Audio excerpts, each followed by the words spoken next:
Good morning, students. Today we are going to learn chapter number 3, Weather and Climate, that is Mosam or Jalvayu. Let we know about weather and climate from this lesson. Okay. Weather and climate of a place influence the life of people in many ways, such as lifestyle, race, eating habits, crops, etc. Weather and climate जो है लोगों के जीवन पे अलग अलग तरह से क्या करता है, प्रभाव डालता है, जैसे कि लाइफस्टाइल हो गया, dress, eating habits, crops etcetera. Weather shows the condition of the atmosphere at a particular time and place. Weather atmosphere की कंडीशन शो करता है पर्टिकुलर टाइम और प्लेस पे. It keeps changing from hour to hour and day to day. और weather जो है hour to hour, day to day change होते रहता है. The weather on a particular day में बी सनी, क्लाउडी, विंडी, रेनी होता है. All these changes indicate the weather condition of a place. और ये सारे जो होते हैं चेंजेस, ये प्लेस का, उस प्लेस का वेदर कंडीशन इंडिकेट करता है. Climate is the average condition of weather over a long period of time. Climate जो है ये वेदर मौसम का वेदर के कंडीशन का एवरेज कंडीशन होता है, मीन्स एवरेज होता है बहुत लंबे अरसे का. It is different at different places of the world. और ये दुनिया के अलग अलग हिस्सों का अलग अलग मतलब क्या होता है, क्लाइमेट होता है. For example, at some places it is cold throughout the year, while at some places it is hot. क्या होता है कि कभी कभी किसी किसी जगह में साल भर ठंडी ही रहती है, किसी जगह में साल भर गर्मी ही रहती, मतलब गर्म होता है. Places get plenty of rainfall while some places seldom get rain. कहीं कहीं क्या होती है, तेज बारिश होती है, बहुत बारिश होती है, और कहीं कहीं बहुत कम बारिश होती है. The climate of a place tells us about the season of that place. और क्लाइमेट हमें उस जगह के सीजन के बारे में बताता है. Factors influencing climate. अब क्लाइमेट पे कुछ फैक्टर्स जो है वो प्रभाव डालते हैं, मतलब क्लाइमेट को कुछ फैक्टर्स इन्फ्लुएंस करते हैं, प्रभावित करते हैं. The climate of a place is influenced by many factors. तो बहुत सारे फैक्टर्स जो होते हैं वो क्लाइमेट पे क्या करते हैं, इन्फ्लुएंस करते हैं, प्रभाव डालते हैं. Let us study about them in detail. तो उनके बारे में डिटेल में पढ़ते हैं. So let we know about first factor is latitude और डिस्टेंस फ्रॉम द इक्वेटर. ये जो फर्स्ट फैक्टर है लैटिट्यूड और डिस्टेंस फ्रॉम द इक्वेटर, ये फर्स्ट फैक्टर है जो क्लाइमेट पे क्या करता है, इन्फ्लुएंस करता है, मीन्स क्लाइमेट पे उसका असर होता है, प्रभाव होता है. The sun is the ultimate natural source of heat on the earth. Sun जो है पृथ्वी का, मीन्स अर्थ का नेचुरल सोर्स है, अल्टीमेट नेचुरल सोर्स है. It gives off same amount of heat at all time. उससे क्या होता है, क्या होती है कि सेम मात्रा में, सेम अमाउंट में हीट मिलती है all time. But the amount of heat received bye all the places is not same. लेकिन जो हीट की जो अमाउंट होती है वो हर जगह सेम नहीं होती. The rays of the sun fall direct and straight on the equator.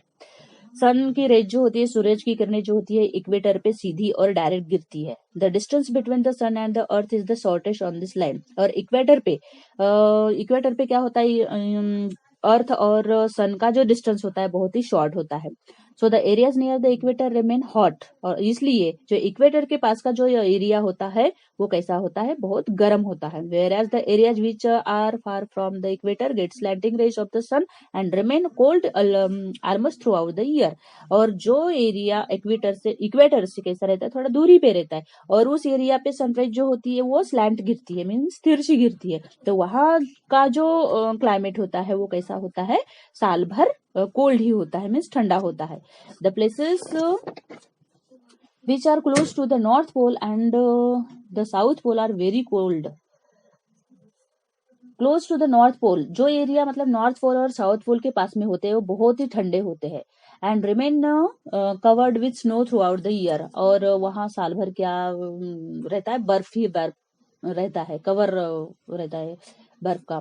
दस the distance from the equator is an important factor affecting the climate. इसलिए इक्वेटर से जो डिस्टेंस है, ये जो फैक्टर है ये बहुत ही इंपॉर्टेंट फैक्टर है, और ये क्लाइमेट पे बहुत ही क्या करता है, मतलब अफेक्ट करता है. On the basis of heat received by the earth from the sun. Sun से जो हीट मिलती है अर्थ को, तो उस बेसिस पे we can divide the earth into 3 zones. तो अर्थ को 3 जोन्स में डिवाइड किया गया है, known as the climatic zones. तो इन जोन्स को क्लाइमेटिक जोन्स नाम दिया गया है, मीन्स ये जोन्स जो है क्लाइमेटिक जोन से जाने जाते हैं, दीज आर। और ये क्लाइमेटिक जोन्स कौन कौन से हैं? First is the torrid zone, second is the frigid zone, and third is the temperate zone. Okay, so let me know about the first zone is the torrid zone. Okay, the areas which lie between the Tropic of Cancer and the Tropic of Capricorn come under the torrid zone. जो area tropic of cancer और tropic of Capricorn के बीच में जो होता है वो torrid zone नाम से जाना जाता है। The sun shines directly above the these regions, that is why they remain very hot throughout the year। और जो सनराइज जो होती है इस टॉरिड जोन पे डायरेक्टली गिरती है, मतलब डायरेक्टली क्या होती है, सनरेज वहां फॉल होती है, इसलिए क्या होता है कि वहां का जो क्लाइमेट होता है वो साल भर कैसा रहता है? हॉट रहता है, मीन्स गर्म रहता है। Second is the frigid zone, the areas which lie near the poles, जो एरिया पोल्स के पास में रहता है, that is between the arctic circle and the arctic circle and the north pole in the northern hemisphere. Northern hemisphere में जो north pole होता है वो आर्टिक सर्कल जो के बीच का, and between the Antarctic circle and the south pole in the southern hemisphere. Southern hemisphere में south pole and Antarctic circle के बीच का एरिया। तो ये जो है ये फ्रिजिड जोन में आ जाते हैं। The rays of the sun fall very slanting on this regions, और जो सन की रेज होती है इस रीजन पे कैसी गिरती है? स्लैंट गिरती है, मीन्स तिरछी गिरती है, स्लैंट फॉल होती है। So they remain covered with snow throughout the year, तो इसलिए वहां साल भर में क्या होता है? स्नो ही स्नो होता है, बर्फ ही बर्फ होता है। The temperate zone, the areas which lie between the torrid zone and the frigid zone, जो एरिया टॉरिड जोन और फ्रिजिड जोन के बीच में होता है उसे टेम्परेट जोन कहा जाता है। There are two temperate zones, और यहाँ टू टेम्परेट जोन होते हैं, the north temperate zones and the south temperate zones, ये टू टेम्परेट जोन होते हैं। The climate of this regions is neither very hot nor very cold, और यहाँ का जो क्लाइमेट होता है north temperate zone and south temperate zone का, मीन्स टेम्परेट जोन का जो क्लाइमेट होता है ना ही वो ठंडा, ना ही वो ज्यादा गर्म होता है और ना ही वो ज्यादा ठंडा होता है। एल्टीट्यूड और height above the sea level, second factor कौन सा है? एल्टीट्यूड और height above the sea level. Sea level से यानी सी लेवल के हाइट से ऊंचाई पे सपोज किस प्रकार है देखते हैं। Another factor that affects climate is the altitude और height above the sea level. The higher we go the cooler we find, जैसे जैसे हम ऊंचाई पे जाते हैं, जैसे जैसे हम ऊपर जाते हैं, ऊंचाई पे जाते हैं, तो वैसे वैसे हमें जो एयर है वो कैसी मिलती है? कूल मिलती है। This is because the air closer to the earth absorbs more heat and makes the places hot at lower altitude, whereas the air is thinner at higher altitudes and makes the places cold। तो ये कौन सी वजह से होता है कि जैसे जैसे हम ऊपर जाते हैं तो मतलब कूल एयर मिलती है, तो